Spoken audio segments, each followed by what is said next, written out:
আওয়ামী লীগ সমর্থিত জাতীয় পার্টি মনোনীত প্রিয় ভিউয়ার্স, আসসালামু আলাইকুম। আজকের বিষয়টি হচ্ছে জাতীয় পার্টির যে দালালগুলো ছিল সেই দালালগুলোকে নিয়ে।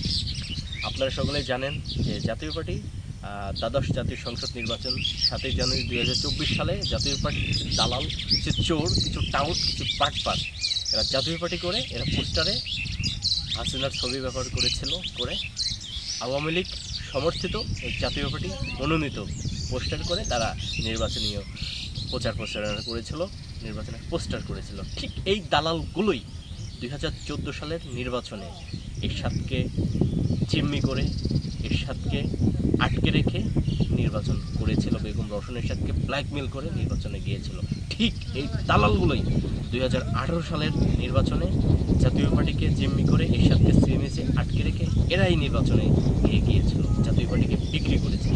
যেখানে 70টি আসনের নিচে এরশাদ এবং জাতীয় পার্টি নির্বাচনে অংশগ্রহণ করবে না, ঠিক এই দালালগুলোর জন্য এরশাদ নির্বাচনে যেতে হয়েছিল এবং এরশাদকে শাস্তি পেতে হয়েছিল।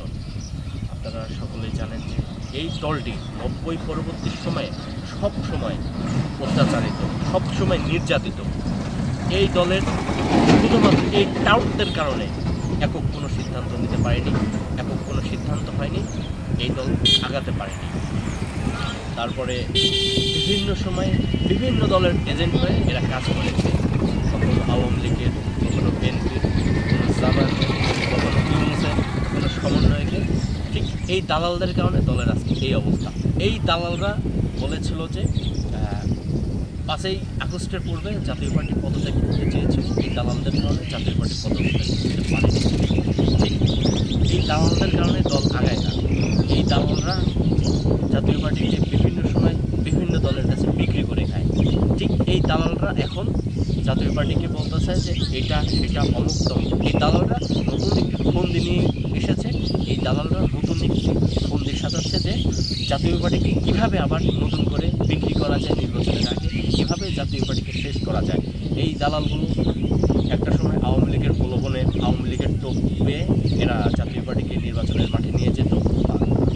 আওয়ামী লীগের ষড়যন্ত্রে, আওয়ামী লীগের লোভে এরা দলকে বিভক্ত করত। ঠিক বর্তমানে ইউনুস সহ অন্যান্য রাজনৈতিক দলের প্রলোভনে এরা আবার জাতীয় পার্টিকে বিভক্ত করছে, জাতীয় পার্টিকে বিক্রি করার জন্য এরা পায়তারা চালাচ্ছে।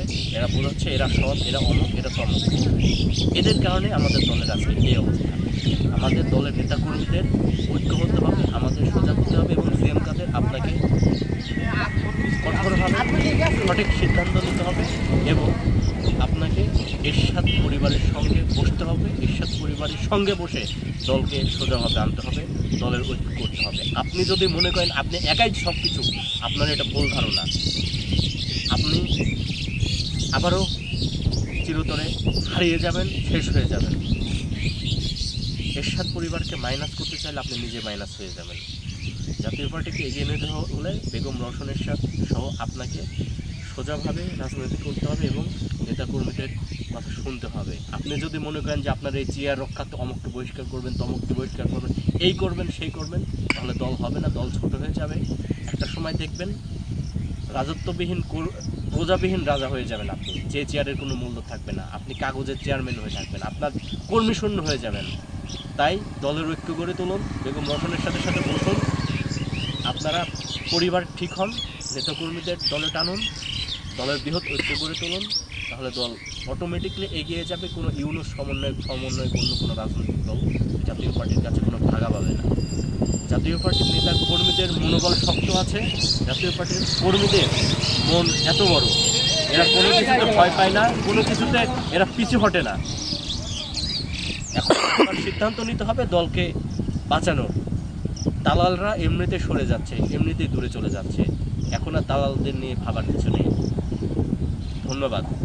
জাতীয় পার্টির নেতাকর্মী সহ যেখান থেকে ভিডিওটি দেখছেন তারা ভিডিওটি বেশি বেশি শেয়ার দেবেন এবং যারা আমার ফেসবুক পেজটি ফলো করেননি তারা ফলো করবেন এবং ইউটিউব চ্যানেলটি যারা সাবস্ক্রাইব করেননি তারা অবশ্যই সাবস্ক্রাইব করবেন এবং পাশে থাকবেন। বাংলাদেশ জিন্দাবাদ, জাতীয় পার্টি জিন্দাবাদ, পল্লী দেশের অমর হোক।